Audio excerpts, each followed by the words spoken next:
The approach can be a little bit different. They are expected to win and win by a lot, but there's always something to be learned.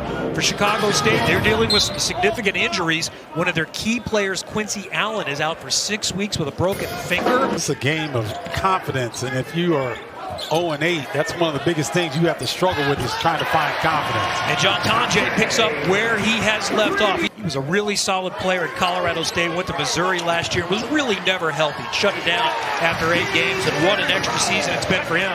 But now they're trying to go man-to-man, and Nolan Winter has a big-time advantage in the post. There's the other 7-footer down low, and that is Winter with the seal.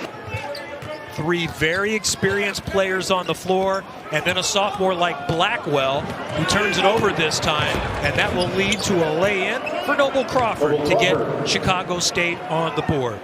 Getting in trouble trying to get too far downhill. Blackwell and Winter are the sophomores. Tonje is one of the veterans, and he'll hit his second 3 out of the left side. Shot didn't drop, but you like that action. Robinson will drive to the basket, hook it up, and score. Robinson. And he's been scoring pretty well. Crowell is back in, working on the block with some size.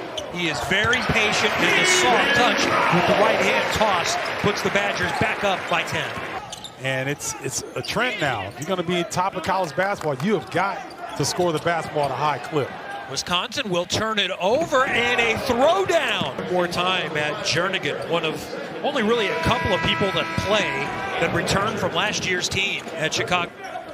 So the Cougars hanging in there within 6 right now as we get a little bit close to the midpoint of the first half. There's a nice physical turnaround and soft toss off the glass from Stephen Crowell. You know, he's going to challenge whomever was at the rim. Nice take to the basket by Klesmit. I like when Max Klesmit, in terms of developing bigs here in this program. One of 2 good as Forrest hits the turnaround to get it back into single digits. That's textbook defense right there on Tonje. And that was clean, and this is clean. Tonje on the cut gets the easy 2-hand dunk. Those puppies, 7-footer, good job on the double team, facing the defense with his size. Finds Tonje on the cut. Delancey trying to bang his way down, turns, won't go, tipped up and in. Saxby Sunderland. See a little dribble weave action by the guards, trying to free up one of their teammates. And Forrest drills the perimeter jumper, and it's a 7-point game. Miraculous, but they're essentially grading on a curve in a game like this. Forrest will get the roll, but he twisted his ankle. Oh, good cross-court look right there. Blackwell, triple, that's good. He's been quiet so far.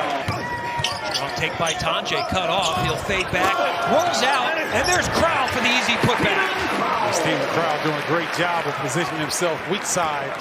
3-point shooting team. And a floater by Robinson goes. Tell you what. Get inside and attack a little bit more. And there is Tonje attacking, and that's Robinson there to deny him. On the break, Chicago State hits their first 3 of the game. Greg Spate out of the left wing. Trying to keep that dribble penetration to a minimum. Step back 3 for Blackwell is wide right. Crowell gets the rebound and hands it off to Tonje for an easy lay-in. Now reset, and we're down to 8 to shoot. He'll attack, he'll scoop it, he'll score. That's the first time he's been able to finish when he got inside there. Here's one of the 7-footers, Crowell. Oh, and a nice lead across the lane for an easy lay-in for Blackwell. That's the 4th, make that 5th assist for Crowell. How likely are the next 2 or 3 minutes as Klesmit launches a deep 3 and hits? And I'm going to ask, how likely are the next 2-3 minutes? That's resulting in some really good looks. And this one right here, just a jab step, 1 bounce into a 3. Klesmit. Wisconsin has led by as many as 11 a few times. Tonje will try to up that, and he will. 17 for John Tonje. Jernigan attacking baseline, runs into a pair of 7-footers. Triple try out of the corner is good. Noble Crawford gets it to go this time. The back half of the first half, getting on the offensive glass. So Chicago State doing some good things here. Jernigan gets it inside, but also gets it swatted away by Crowell. Great help by Max Klessman on the backside. Jernigan would have had an open layup had he not been there on the catch. Here's the other 7-footer inside for an and one. Nolan Winter with a chance at a three-point play. Jernigan is going to have an open layup here if Max Klessman is not there defensively. Crowd up, they're going the other way. See Nolan Winter starting to understand. Trying to get to 20-plus for his fourth game. Been over 30 a couple of times. Here is Big Nolan Winter with a three up top. It's only 1 point, and Wisconsin keeps the ball up by a game-high 17. Make it 19 as the Badgers start to pull away. Take a look at Nolan Winter coming clean. Tanjay puts so much pressure on the defense. You see he's drawing two defenders, and you have a 7-footer like Winter.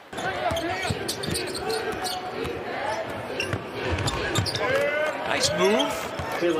And a finish off the glass for Jalen Forrest. 5 late in the first half. Now it's a 21-point game. 3-ball right wing for Chicago State. The second of the game. Scott Spinelli will use the time to do some coaching. Nice job by Noble Crawford relocating and going up and knocking down a three. And it looks like Kamari McGee, Jalen. Yeah, it's fairly full, but it's subdued, to put it mildly. Yeah, I think Minnesota took a little steam out of the Badgers faithful. Championship runner-up team, but it looks like Matt Painter and the Boilermakers are back and will be a factor again this season.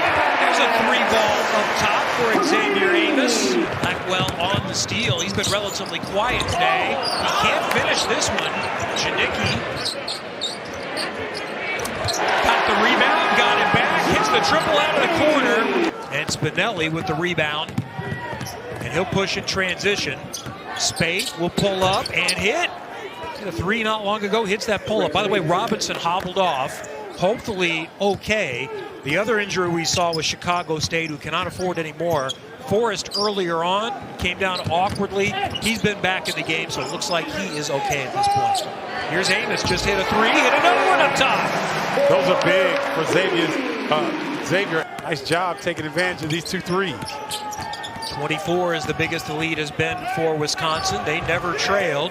And Spinelli is able to work his way down low. Similar as a senior and a sophomore, too. Here he gets his floater blocked. And another slam for Jernigan.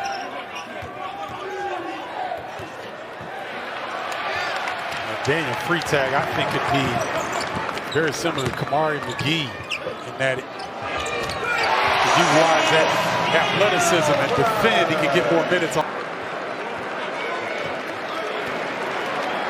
Final seconds tick away. Wisconsin has done what they needed to, and they will head to the Big Ten schedule perfect.